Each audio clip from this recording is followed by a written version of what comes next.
Ini lagi nunggu satu lagi Pak Soleh Palasari. Baik, terima kasih Bapak Ibu sekalian yang saya hormati. Selamat pagi Bapak Ibu yang saya hormati. Ini biar rame Bapak Ibu sekalian, nanti monggo silakan yang mau menanyakan ini diskusi ya. Biar, silakan yang mau. Monggo silakan. Ya, ada yang ini? Oh, banyak ini. Yang terlihat pertama saya Pak Andoko, monggo silakan Pak Andoko. Kemudian Bu Rafi ya, monggo silakan. Saya juga. Oh, Pak ya juga. Diajak tanya, oke diajak. Ini bertanya. Monggo Pak. Kalau mengganti air itu, ini kan saya sudah transfer ke anak saya pekerjaan itu, karena yang 50 saya tuh belikan nila mati semua. Kemudian yang kedua saya campur lele ya mati semua. Ini kenapa ini? Akhirnya saya serahkan kamu urusi itu ikannya Bapak itu. Nah sekarang kalau mengganti pertama kali itu mati itu ya mungkin saya enggak tahu bagaimana. Nila itu mati 50. Saya beli jauh-jauh di Jakarta sana mati.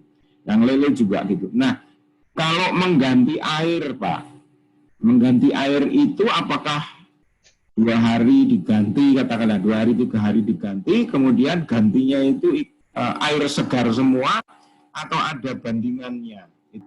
Penggantian air itu atau penambahan air tergantung kepada kondisi air tersebut, Pak. Ya. Jika kondisinya rusak, misalkan bau, balah, amoniknya tinggi, itu baru kita turunkan, Pak. Ya. Itu maksimal tuh 50%. Jangan semua, Pak. Kalau semua itu nggak lama, mati 2-3 hari, ikan pasti mati, Pak. Itu, Pak, ya. Ya. Kalau masalah waktu itu tergantung situasi, Pak. Ya. Itu aja, Pak, mungkin yang bisa kami berikan, Pak. Ya. Mau tanya dong, Pak Singgi. Bukan hanya. Ini siapa ini, Bu Jojor apa Bu Rafi nih? Jojor, Bu Singgi. Pak Singgi. Monggo. Bu Jojor, monggo silakan. Saya mau memanfaatkan kolom fiber saya punya ukuran 1,2 sama kali 1,3 1,75, tingginya itu sekitar 50 cm gitu, Pak. Yeah. Terus rencananya sih kepengen nila gitu. Nila atau mujahir sama aja kan itu kan, Pak? Iya. Yeah. Sama. Cuman selama ini saya taruh kolam ikan hias saja gitu. Kayak lele hias gitu-gitu. Terus apa namanya, Pak? Dia saya letakkan itu bukan di bawah terik matahari. Jadi dia di dalam rumah tapi langsung ke langit, tapi nggak kena sinar matahari langsung. Jadi cuma cahaya gitu doang gitu. Kira-kira dari sisi letak gimana itu, Pak? Ada kena atap sih gitu, ada atap sih tapi cahaya masuk gitu, itu sih Pak. Kira-kira memungkinkan nggak itu, Pak? Soleh atau Bu Yohana ini? Iya. Monggo silakan, habis itu Bu Yohana. Oh ya, kalau menurut saya sih memungkinkan Bu ya. Cuman kalau misalkan itu kurang sinar matahari itu, jadi pertumbuhan ikan, pertumbuhan sayuran itu kurang maksimal, Bu. Kalau yang saya alami.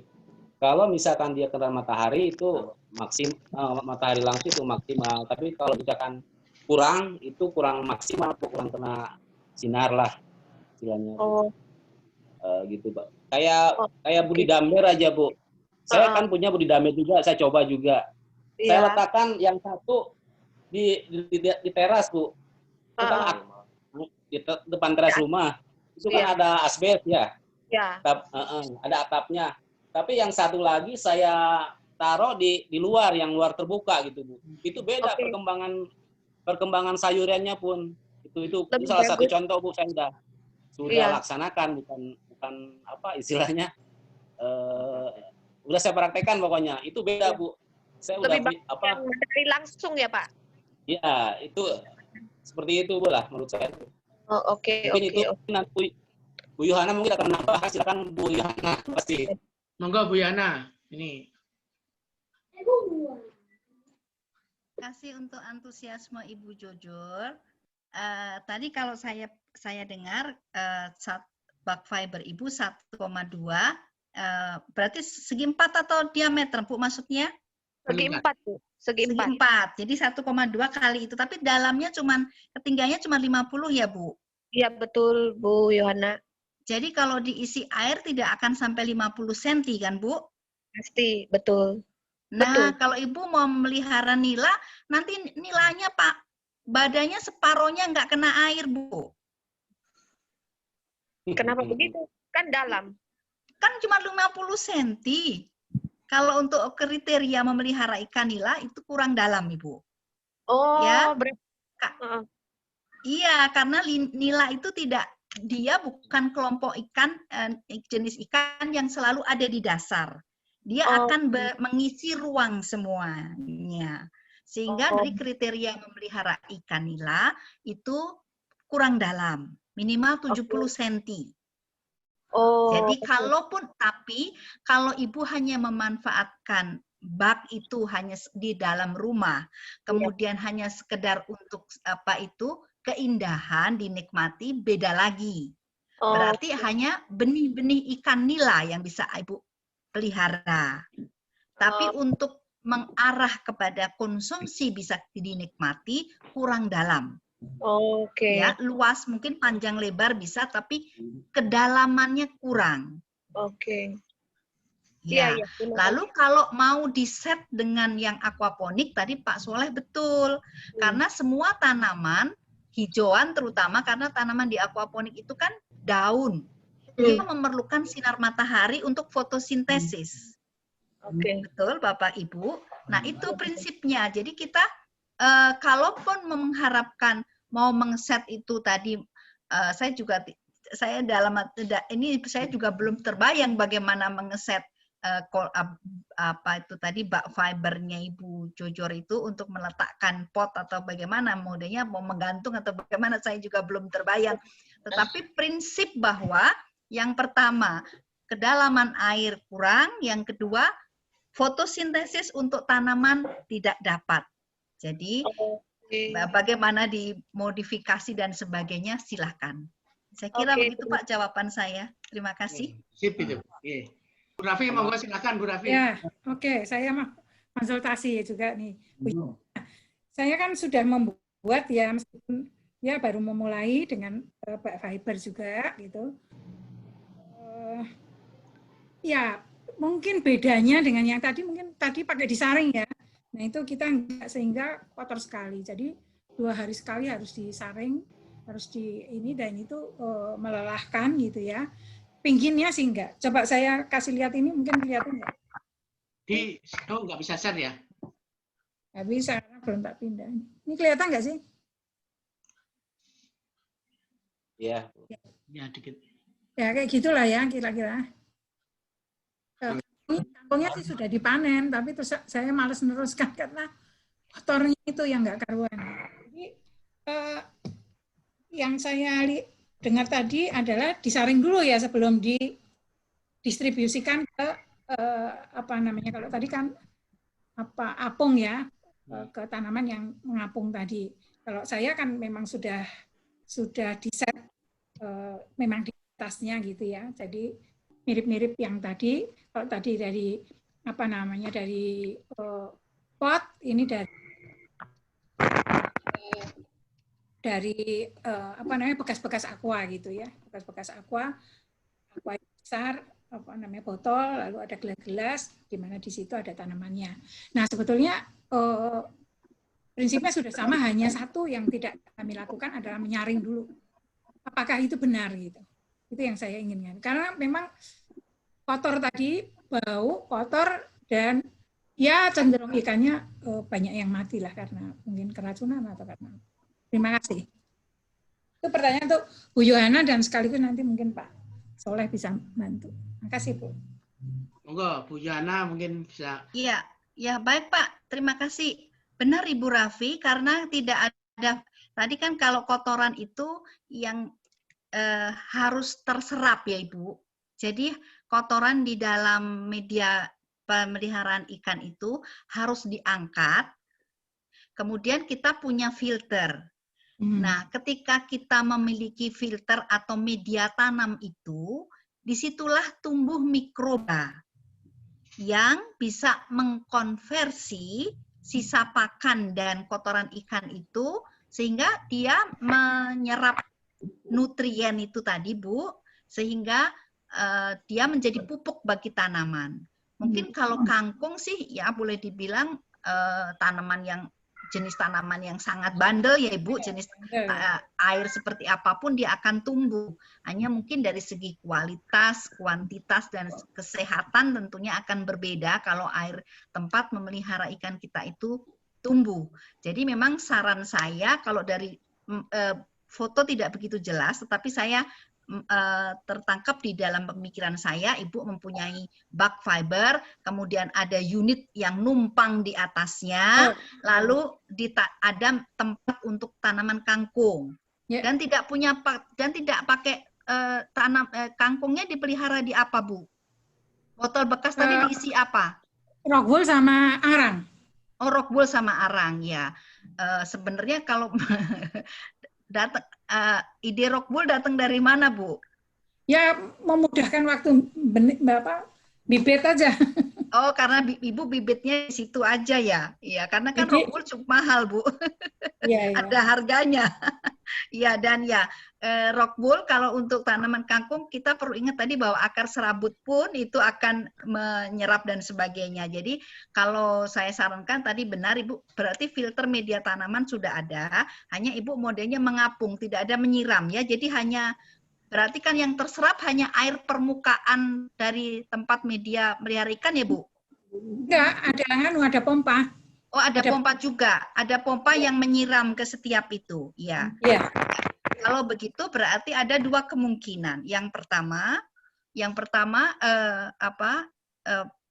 penyiraman dari setelah Ibu sedot dari pompa itu ke tempat menyiram itu, Bu, itu tidak sempurna. Antara debit air yang keluar yang tersedot dengan yang mengalir. Dan karena tempatnya mungkin terlalu kecil, tempat tanaman itu kan hanya botol bekas, Ibu ya. Jadi kita bisa secara logis kan bisa perkirakan lah hanya seberapa mili air terserap di situ kan. Nah, jadi kita yang tadi yang saya kemukakan di depan tadi bahwa prinsip keseimbangan antara waste yang terbuang kemudian dimanfaatkan oleh mikroba untuk menyiram menjadi nutrisi oleh tanaman, terserap oleh tanaman kembali ke ini. Artinya kalau itu bau, Bu, berarti amonia yang dibuang oleh ikan belum sempat terubah menjadi nitrat. Ya, itu sebabnya misalnya di unit-unit seperti budik gambar atau unit yang tertutup, itu kalau kasusnya selain bau, ikan lelenya itu pada gembung, Bu, buncit perutnya. Itu karena dia menyerap amonia yang tinggi. Nanti Pak Soleh pasti punya pengalaman itu. Jadi amonianya, bau ditimbulkan oleh amonia yang belum sempat terubah menjadi nitrat, menjadi nutrisi bagi tanamannya, sehingga seperti itu Ibu harus menguras dan sebagainya. Jadi tadi berarti ada aliran yang tidak seimbang, ada kemacetan dan sebagainya, tetapi supaya tadi Ibu tidak lelah dan sebagainya, harus dibuatkan tadi, Bu, ada teknik di kami itu bak penampungan istilahnya ya, menyedot situ nanti pakai model filter, Bu, filter bertumpuk, ada pasir, ada ini, itu bisa dilihat di YouTube dan sebagainya saya kira, dan nanti bisa disebarkan secara mudah. Itu sangat-sangat membantu meringankan tenaga, karena tidak perlu mengecek setiap hari, Bu, ya, terus tidak ada bau, kemudian penghematan air yang luar biasa. Saya kira itu yang bisa saya sarankan. Bu Yohana, terima kasih Bapak Ibu.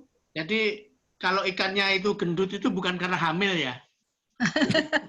Bentuk hamil dengan gendutnya gembung beda, Pak. Dia kayak masuk angin, Pak. bukan karena hamil. Dan kalau kita memelihara di sini belum sampai hamil itu Pak, belum sampai hamil sudah Ini dikonsumsi. teman-teman ini kan banyak orang pertanian, jadi kalau ikan belum banyak kenal, jadi mungkin Iya, betul. lihat ikannya gendut, wah ambil gitu. Iya, belum. Kalau kita pelihara 2 bulan belum sampai hamil ya Pak Soleh, ikan lelenya sudah kita konsumsi. Ya, Oke. ya. Pak Risa mungkin ada pertanyaan, monggo silakan. Ya, terima kasih Pak Singgi. Terdengar suara saya Pak? Dengar, Nah, Halo Pak. itu pegagarnya juga kelihatan tuh. Mana? Oke. Suaranya terdengar ya Pak? Dengan pegagannya kelihatan. Nah itu. Ya Pak Singgi, terima kasih. Ya, terima kasih kesempatannya. Pertama saya mau tanya ke Bu Yoyo nih.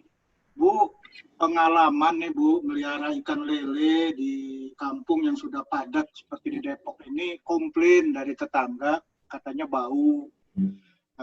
Dengan adanya teknologi ini, mudah-mudahan memang baunya itu bisa hilang atau berkurang. Dari penjelasan Bu Yoyo tadi, masih ada kemungkinan nitrat itu belum terkonversi, sehingga bau itu masih tetap ada begitu ya Bu Yoyo ya.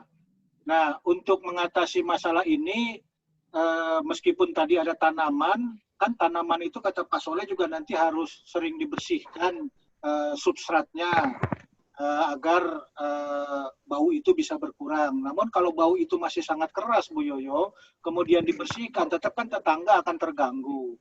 Apakah di dalam sistem ini masih diperlukan barangkali ada yang lain Bu Yoyo? Misalnya saya dengar kalau di kolam biasa yang tanpa tanaman atau tanpa buah-buahan kan ada namanya probiotik atau apa begitu Bu Yoyo. Apakah ini masih diperlukan demikian untuk memastikan bau itu tidak tercium oleh tetangga sekitar? Itu untuk Bu Yoyo. Untuk Pak Soleh boleh lanjut Pak Singgi? Monggo. Nah, untuk Pak Soleh ini kan di dalam budidaya ikan permasalahan yang utama itu tadi sudah disebutkan oleh Pak Triheru dan juga Bu Yoyo, kita perlu membeli bibit yang unggul. Nah, Pak Soleh beli bibit unggulnya di mana Pak? Kemudian kalau nanti sudah panen, penjualannya seperti apa Pak? Tadi kan Pak Yoyo mengatakan juga ada diversifikasi produk dengan pengolahan sedikit, pengolahan sederhana, dengan menggunakan bumbu lalu dipasarkan satu kantong 20.000. Kalau misalnya produk itu masih produk hidup atau segar, apakah ada kesulitan Pak dalam penjualannya? Dan bagaimana strategi Pak Yoyo dalam menjual produknya di samping menggunakan Pak Soleh, maaf Pak Yoyo. Maaf Bu Yoyo. Pak Soleh, bagaimana strategi Pak Soleh dalam menjual produk yang masih hidup atau segar? Terima kasih Bu Yoyo, Pak Soleh, Pak Singgi. Iya, makasih. Pak Reza ini sebenarnya orang perikanan juga, ini tahu persis tuh.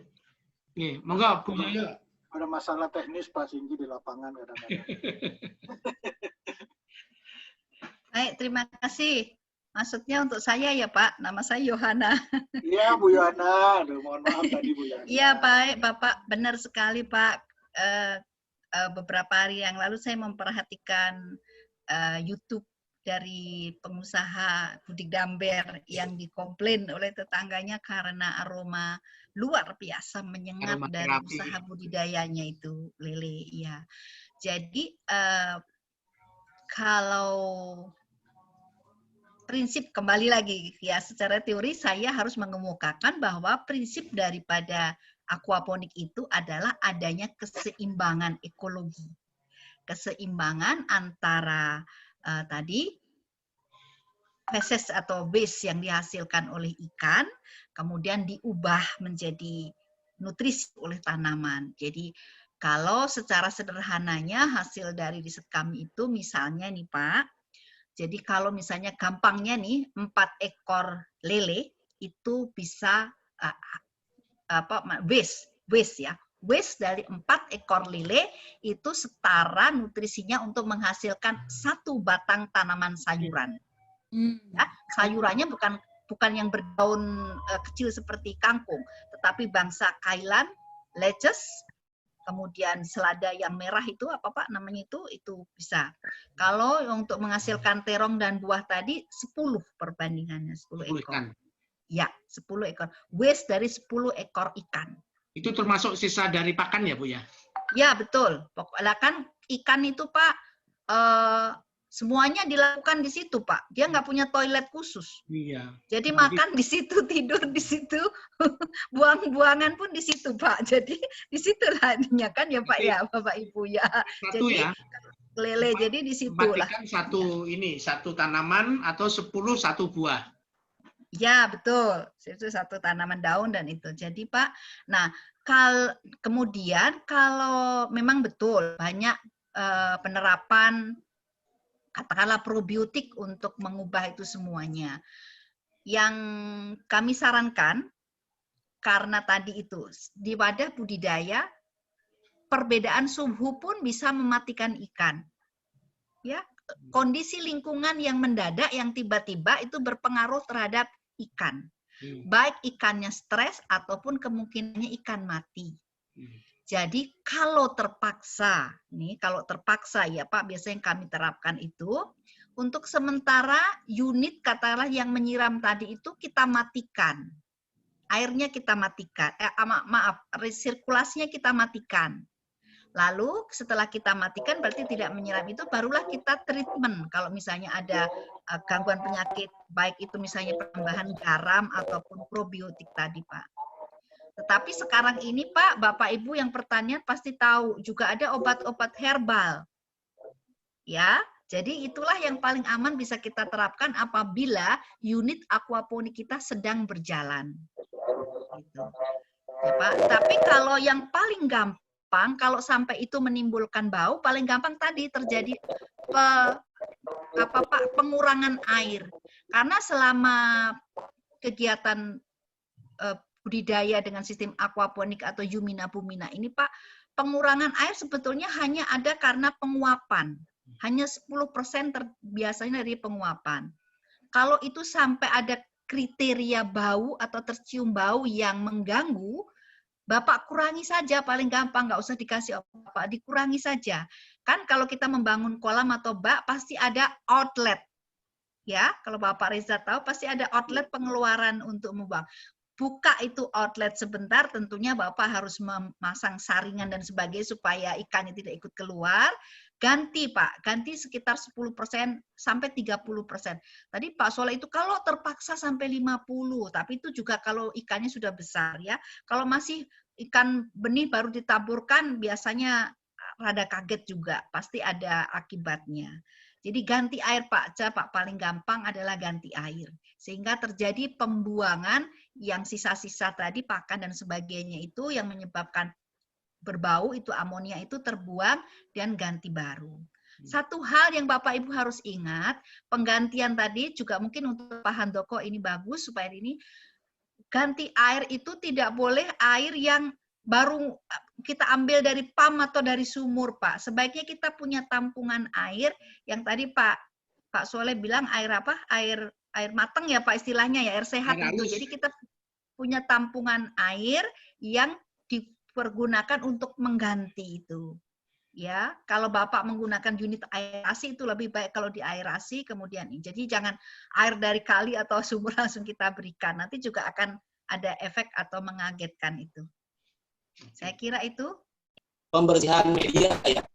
Itu bukan, kalau saya pribadi bukan saat sedang produksi kalau pembersihan media itu. Jadi saya lakukannya pada saat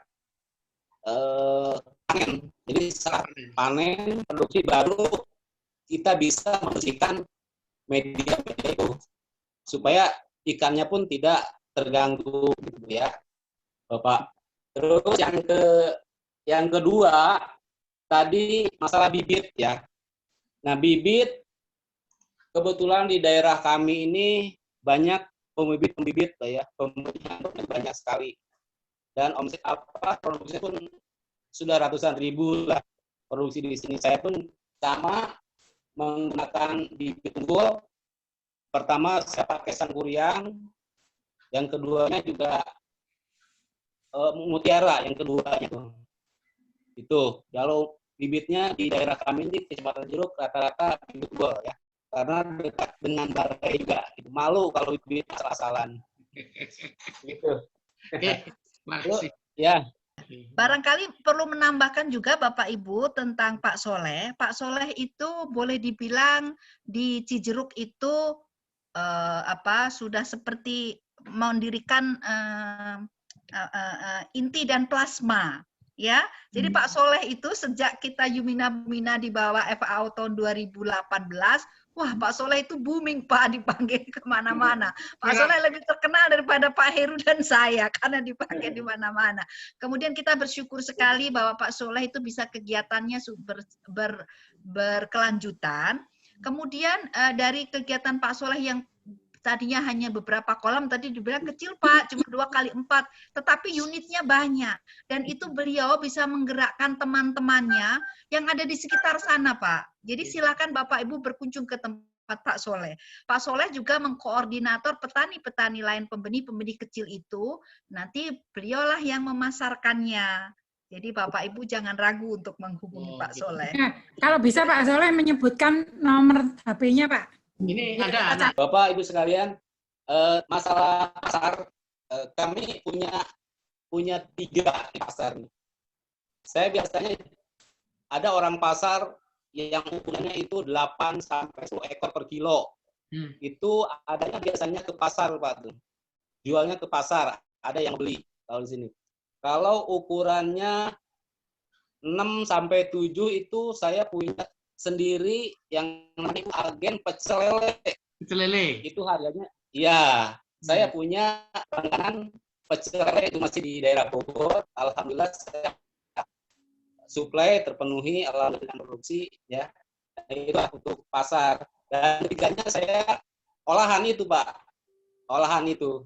Jadi sebagiannya kalau misalkan kita produksi banyak ke pasar, terus tadi ke agen pecel lele, terus saya bisa diolah. Itu yang saya lakukan Pak selama ini. Selain produksi, pasarnya pun saya alhamdulillah sudah tidak susah lagi jual. Kalau orang makanya susah jual deh karena ya itu perlu tahu Pak. Itu kuncinya Pak. Kalau sudah segala sesuatu apapun, kalau sudah tahu itu mudah. Itu Pak. Betul. Ya, Oke, terima kasih Pak. Betul. Oke, makasih Pak Soleh. Sama-sama. Waktunya udah azan zuhur ya. Jadi udah. Kita akhiri. Sebenarnya masih banyak ini yang mau nanya ini, termasuk misalnya satu aja nanti satu pertanyaan ke Buyo inilah. Kalau sekarang ini kan yang lagi banyak dibicarakan ikan gabus ya Bu? Ya Pak. Ikan gabus karena albuminnya gitu. Nah, kemarin waktu saya bincang-bincang ngobrol dengan Pak Yayat, Pak Dayat, itu kalau pakai gabus katanya gampang meloncat gitu. Ya. Dia naik ke atas lompat-lompat gitu. Kalau misalnya kita tuh pakai screen di atasnya gimana? Waring. Nggak pakai waring atau pakai kasalah gitu ya. Ya. Ya Pak, untuk saya Pak, kalau ikan gabus bisa Pak untuk waring. Tetapi Bapak maaf, ini maksudnya dipelihara di kolam apa Pak? Kolam itu Bumina sama Yumina tadi. Ya, kolam terpal atau kolam, maksudnya kolam tembok atau apa gitu ya Pak? Karena karena kemarin itu Pak kita pelihara di gabus itu selain meloncat Pak, dia itu sangat-sangat licik untuk mencari lubang. Jadi tahu-tahu hilang saja Pak. Jadi kalau kolam terpal pun itu kepengalaman kami di Majalengka dengan budidaya itu parah Pak, parah. Jadi tahu-tahu ikannya hilang saja Pak. Jadi tapi kalau untuk mengatasi tadi saya kira bisalah dengan waring itu ya, dengan ini. Tetapi ya itu tadi bahwa prinsipnya tadi artinya tidak menutupi ya Pak ya, tidak menutupi semua area. Kemudian tadi prinsip kalau dengan Yumina Bumina bahwa fotosintesis itu perlu, nah itu yang harus dipegang tadi. Oke. Bu Yohana, saya nanya tuh media rock wall sama zeolith itu kelebihannya apa dibanding dengan media tanam yang lainnya seperti tadi itu sabut, arang, dan kerikil itu kelebihannya apa? Rockwell sama zeolit tadi. Itu satu. Terus kemudian tadi Mbak Yohana menjelaskan bahwa untuk mengganti air yang untuk memelihara ikan tadi itu jangan langsung air dari sumur atau dari ini. Tapi dari air tampungan. Nah, air tampungan ini, tampungan air itu tadi harus yang ada di udara bebas, di luar maksudnya, ataukah boleh yang ada di dalam rumah? Monggo Bu Yoyo. Oh baik Pak, masih ada waktu ya Pak ya. Baik Ibu, terima kasih Ibu Tari ya, Ibu Tari aja katanya Pak sih Ibu Tari, Ibu Retno, Ibu Tari. Monggo Ya, Bu.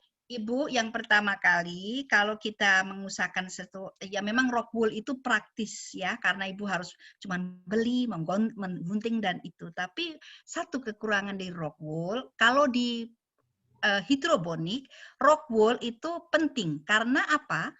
Nutrisi yang untuk di rock wool itu karena dia media kan, itu kan tidak ada butirannya Ibu. Karena dia hanya cairan. Betul? Nah, kalau di dalam media kita, tak saringan media tanam atau ember Yumina Bumina tadi, itu masih ada endapan, ada butiran kotorannya, waste-nya itu Bu ya. Jadi dia akan mudah menyumbat dibandingkan dengan kerikil ataupun. Kalau zeolit, ya lebih bagus sebenarnya Bu. Zeolit ada di hasil scan lebih bagus. Tetapi kembali lagi, ada harganya. Dan tidak mudah kita mendapatkan barang itu. Tadi saya pesankan media apa yang ada terjangkau di sekitar Ibu saja.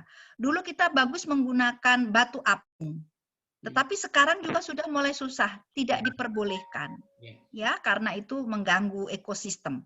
Kita kan tadi prinsipnya hemat air dan ramah lingkungan. Jadi lalu sekarang ini Bu, usaha apapun baik lele apa itu Pak Soleh pasti mengalami. Pakan itu naik terus. Nah, kalau media kita aja perlu duit, ya kita tambah tekor nanti Bu gitu ya. Jadi itu sebetulnya. Jadi yang pertama tadi karena komposisi rock wool itu lebih lekat lebih itu akan gampang menyumbat. Yang kedua tadi zeolit memang bagus tapi ini. Tapi Bapak Ibu, hasil riset kami membuktikan bahwa arang kayu itu menyerap racun ataupun sisa bahan organik dan pestisida jauh lebih bagus dibandingkan dengan media lain. Ya, arang kayu, ya itu. Apalagi yang sudah arang aktif ya, diaktifkan, tapi itu juga terlalu mahal, tidak disarankan untuk itu. Nah, yang disebut dengan air yang kami kalau di budaya itu istilahnya air matang. Air yang sudah ditampung, sudah tidak ada beberapa, paling tidak sehari semalam, minimal 3 hari lebih bagus. Itu bisa kalau memang curah hujan tidak tinggi dan sebagainya tidak mengganggu. Artinya itu air yang Ibu gunakan untuk media budidaya Ibu. Apakah itu air sumur, air dari mata air, atau air dari pam, tetapi itu tidak tiba-tiba dialirkan ke tempat ikan gitu loh Bu maksudnya. Karena itu tadi, karena perbedaan suhu itu akan sangat membuat ikan stres. Nanti kalau ikan stres tidak mau makan dan seterusnya akibatnya ya ada kelanjutannya. Apakah dia gampang kena penyakit atau tidak mau makan, stres dan seterusnya. Itu Pak, ikan lele yang dipakanin apa? Uget-uget atau yang dari apa tuh yang dibiakkan dari sampah itu apa namanya tuh? Maggot. Maggot. Boleh nggak itu? Maggot itu mudah membusuk. Catatannya di sini, maggot itu mudah membusuk. Memang dia secara nutrisi bagus untuk ikan. Tetapi ya itu tadi mudah membusuk. Kalau Bapak Ibu pandai mengolah tadi keseimbangan air di budidaya untuk produksi ikan dan maksudnya tumbuh ikan dan sayurannya bagus di budidaya itu bisa. Tetapi kesulitannya ada di situ ketika Pak Soleh ataupun memberikan maggot dan situ tidak termakan, membusuk. Akibatnya apa? Ikannya malah sakit ya Pak Soleh. Iya. Betul. Jadi azola ya rumput. Tapi gini Bu, kalau langsung maggot tuh sebenarnya kurang baik juga terhadap ikan Bu. Gitu. Karena dia kan kulitnya pun kulit maggot tuh kasar Bu ya. Tapi sebaiknya yang lebih bagus tuh diolah kembali gitu, diolah dijadikan pakan. Itu yang lebih bagus. Jadi tepung Saya ya. udah ngamati Bu, teman-teman saya juga pernah pakai, tetapi itu Pak, ikannya tuh kalau dikasih maggot terus panas kayaknya. Jadi dia mudah borokan lah istilahnya Pak. Itu yang saya ketahui Pak. Kalau keseringan dikasih maggot itu kayaknya badannya panas, itu jadi mudah luka gitu Pak. Oke, makasih. Baik Bapak Ibu sekalian, terima kasih. Billahi taufik wal hidayah. Assalamualaikum warahmatullahi wabarakatuh. Waalaikumsalam warahmatullahi wabarakatuh. Ada yang minta untuk bersama katanya? Oke. Terima kasih Bapak Ibu. Mohon maaf apabila ada kekurangan saya, kesalahan saya, hal-hal yang tidak berkenan. Terima kasih atas segala kesempatannya. Bertemu lagi pada kesempatan yang lainnya. Tetap sehat dan semangat. Ya. Halo Endah, sampai ketemu. Terima kasih. Pak Soleh. Terima kasih Pak Soleh. Yeah, matur nuwun.